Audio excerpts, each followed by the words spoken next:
சிம்பு தனுஷ்லாம் ஆடினது ஒரு ஆட்டமா? அப்ப இருந்த நடிகர்கள் என்னலாம் பண்ணுவாங்க தெரியுமா? 6 அடி ரகுவரனுக்கு வந்த கெட்ட நேரம். சிம்பு மேல சொல்லப்படாத குற்றங்களே கிடையாது. படப்பிடிப்புக்கு ஒழுங்கா வர்றதில்ல, படத்துக்கு கால் ஷீட் கொடுத்துக்கிட்டு அட்வான்ஸ் தொகையையும் வாங்கிக்கிட்டு பிரச்சனை பண்றாருன்னு ஒரு காலத்துல எக்கச்சக்க குற்றச்சாட்டுகள் இவர் மேல தொடர்ந்து வந்துகிட்டே இருந்துச்சு. இவருக்கு சினிமால இருந்தே ரெட் கார்டுலாம் கொடுத்து விட்டாங்க. ஆனா இப்போ இவரை பத்தி நிறைய இடங்கள்ல நல்ல விஷயங்கள் மட்டும்தான் பரவிக்கிட்டு இருக்கு. ஆனா சிம்புவை விட அந்த காலத்திலேயே பயங்கரமா ஆட்டம் போட்ட நிறைய பேர் இருக்காங்க தெரியுமா? லிஸ்ட்ல நம்ம ஃபர்ஸ்ட் பார்க்க போறது மைக் மோகன். ரஜினி கமல் சினிமாவை ஆட்சி செஞ்ச காலத்துல அவங்களுக்கு சரியான டஃப் கொடுத்தது மோகன் மட்டும்தான். தொடர்ந்து பல வெள்ளி விழா படங்களை தொடர்ந்து கொடுத்து பாக்ஸ் ஆபீஸையே ஒரு ஆட்டம் காண செஞ்சவர் தான் இந்த மோகன்.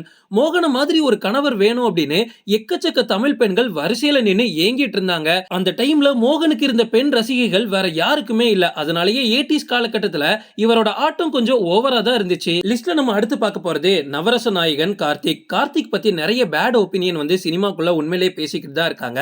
சினிமாவோட உச்சம் தொட்ட கார்த்தி அவரோட மோசமான நடத்தியால தான் எல்லாத்தையும் இழந்தார் அப்படின்ற ஒரு டாக் இருக்கு. ஏன்னா எந்த ஒரு படப்பிடிப்புக்கும் சரியான நேரத்துல அவர் வரவே மாட்டாரா, விருப்பப்பட்டா ஷூட்டிங்க்கு போவாரு, இல்லனா போக மாட்டாரா. இதனாலேயே நிறைய ப்ரொடியூசர்ஸ் தலையில துண்ட போட்ட கதெல்லாம் இருக்கு. லிஸ்ட்ல நம்ம அடுத்து பார்க்க போறது நெப்போலியன். 90s காலகட்டத்துல வில்லனாவும் ஹீரோவாவும் தமிழ் சினிமால ஒரு ரவுண்ட் அடிச்சவர் தான் இந்த நெப்போலியன். இப்போ அமெரிக்கால அவரோட குடும்பத்தோட செட்டில் ஆயிட்டாரு. விருப்பப்பட்ட மட்டும்தான் இவர் ஷூட்டிங்க்கு வருவாரா, இல்லனா அசால்ட்டா கேன்சல் பண்ணிக்கிட்டு போய்கிட்டே இருப்பாரா. எல்லா ஏற்பாடுகளும் இங்க செஞ்சு வச்சிருப்பாங்களாம். ஆனா கவலையே இல்லாம சரி அதை அடுத்த நாள் பாத்துக்கலாம் அப்படின்னு அசால்ட்டா போயிருவாரா. இதனாலேயே நிறைய பேருக்கு நெப்போலியன் மேல வெறுப்பு உண்டாயிருக்கு. ஆனா பெர்சனல் லைஃபை எடுத்து பார்த்தோம் அப்படின்னா இவரோட பையனுக்காக தான் இன்னைக்கு இவர் அமெரிக்கால செட்டில் ஆயிருக்காரு.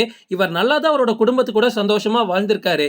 ஆனா ஆரம்ப காலகட்டத்துல கொஞ்சம் திமிரு இவருக்கு இருக்கு. அதனாலேயே இவர் சினிமாவுல உச்சம் தொட முடியாது அப்படின்னு சொல்லியிருக்காங்க. பட் அவர் நடிச்ச வரைக்கும் ஒரு நல்ல மார்க்கெட் இவருக்கு இருந்துச்சு. லிஸ்ட்ல நம்ம அடுத்து பார்க்க போறது ரகுவரன். சினிமாவுல ஹீரோவா நடிக்க வேணும் அப்படின்ற ஒரு ஆசையோட தான் இவர் சினிமாக்குள்ளேயே வந்தாரு. ஆனா காலப்போக்கில் இவரை வில்லனாவே சினிமாவும் ஏத்துக்கிச்சு, ஆடியன்ஸும் வில்லனாவே இவரை பார்த்துட்டாங்க. அதனாலேயே இவருக்கு கடைசி வரை மனசுக்குள்ள ஒரு விரக்தி வந்து இருந்துகிட்டே வந்துச்சு. இதனாலேயே போக போக அவருக்கு மனசு இருந்தா மட்டும்தான் ஷூட்டிங்க்கு வருவாராம். கால் ஷீட்லாம் கொடுத்துருவாராம். ஆனா கரெக்டா ஷூட்டிங்க்கு வரமாட்டாரு அப்படின்லாம் சொல்லியிருக்காங்க. இதை தள்ளி குடிப்பழக்கமும் இவருக்கு கொஞ்சம் ஓவர் ஆயிடுச்சு.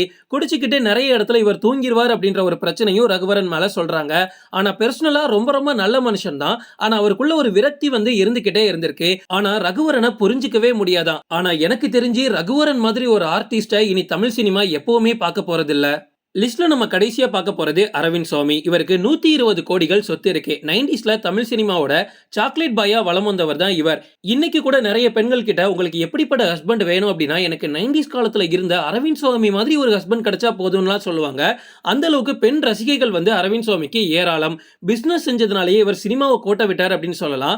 எஸ், இவர் ஒரு பக்கம் நடிச்சுக்கிட்டும் இருந்தாரு, இன்னொரு பக்கம் அவரோட பிசினஸையும் க்ரோ பண்ணிட்டு வந்தாரு.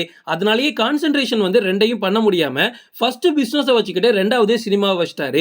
இதனாலேயே பாதி படங்கள்ல கரெக்டான டைமுக்கு நடிக்கவே வரமாட்டாராம். படத்துல கமிட் ஆனதுக்கு அப்புறமாலாம் இவரோட கேரக்டருக்கு பதிலா வேற ஆளை போட்டிருக்காங்களாம். தொடர்ந்து வந்தாதானே படத்தை எடுத்து முடிக்க முடியும். லைஃப்ல ஜெயிச்ச எல்லாருமே சொல்லக்கூடிய ஒரு பேசிக்கான விஷயத்தை நீங்க கேள்விப்பட்டிருக்கீங்களா? டிசிப்ளின் தான் எல்லாத்துக்குமே காரணம். டைம் கீப் அப் அப்படின்றது ரொம்ப ரொம்ப முக்கியம். 8 மணிக்கு இருக்கணும் அப்படின்னா ஷார்ப்பா 8 மணிக்கு இருக்கணும். நம்ம தமிழ் சினிமாலே எடுத்து பாருங்களேன். ரஜினி, கமல், விஜய், அஜித் எல்லாருமே கரெக்டா டைமிங்க கீப் அப் பண்ணுவாங்க அப்படின்ற ஒரு விஷயத்த டைரக்டர் சொல்லிக்கிட்டே இருப்பாங்க. இத்தனை வருஷம் ஆகியும் அவங்களோட மார்க்கெட் குறையாம எல்லாருமே டாப்ல இருக்கிறதுக்கு காரணமே அவங்களோட டைம் கீப் அப் தான். கரெக்டா வந்து நிக்கணும். 10 மணிக்கு ஷூட்டிங்கா 10 மணினா வந்து நிக்கணும் கரெக்டா. இப்ப இருக்கக்கூடிய சின்ன சின்ன டைரக்டரா இருக்கட்டும், இல்ல பெரிய டைரக்டரா இருக்கட்டும், அவங்க எல்லாருமே இந்த ஹீரோஸை பத்தி அடிக்கடி சொல்லுவாங்க. இத்தனை மணிக்கு நான் ஷூட்டிங் சொல்லுவேங்க, எனக்கு முன்னாடியே வந்து அவர் இருப்பாரு அப்படின்னு. அதுதான் நீங்க உங்க வேலைக்கு கொடுக்கக்கூடிய மரியாதை. உங்க வேலையை மதிச்சா மட்டும்தான் உங்களோட வேலையில உங்களுக்கு முன்னேற்றமே கிடைக்கும். ஓகே ஃப்ரெண்ட்ஸ், இதோட நான் இந்த வீடியோ முடிச்சுக்கிறேன். இன்னொரு இன்ட்ரெஸ்டிங்கான வீடியோல நம்ம சந்திக்கலாம். Stay tuned.